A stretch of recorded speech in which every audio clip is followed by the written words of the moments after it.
Kamusta mga kapinky? Gusto nyo ba ng sasakyan na very affordable at sulit na sulit? Hindi mamahalin kaya siguradong swak na swak sa inyong budget. Kaya ito na ang sagot sa aking pangarap.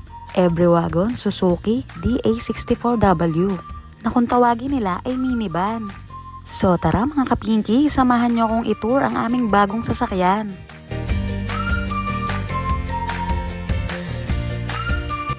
Hello mga kapinky, so ayan, ito na ang aming bagong sasakyan. Ang minivan na ito ay Everwagon Unit DA64W. So ayan ang aming driving seat. Mga kapinky, pinakustomize ko na nga pala to. So pati driving seat hanggang dun sa dulo, color pink din. Tignan naman natin yung passenger seat. Ayan, automatic nga din pala yung sliding door niya.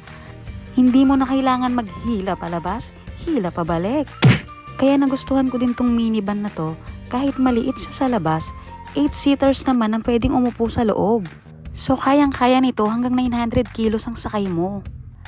So ayan mga kapinky, ayan yung sliding door niya.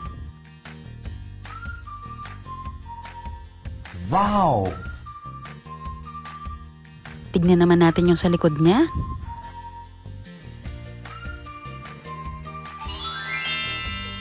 So ayan mga kapinky, kung may lakad kayo, pwede natin itupi yung passenger seat para dyan natin ilalagay sa ibabaw yung gamit.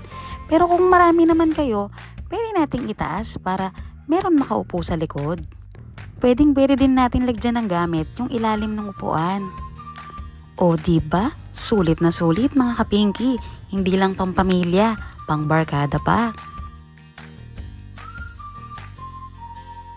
At dahil automatic na to mga kapinky, napakadali lang nito i-drive.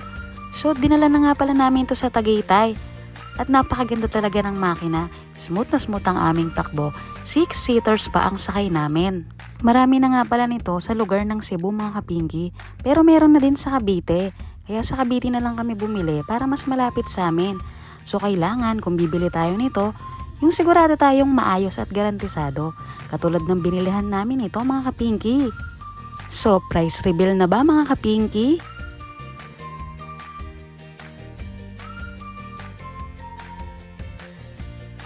So, our total cost sa aming Everwagon minivan is 360,000. Wow! Thank you mga kapinky!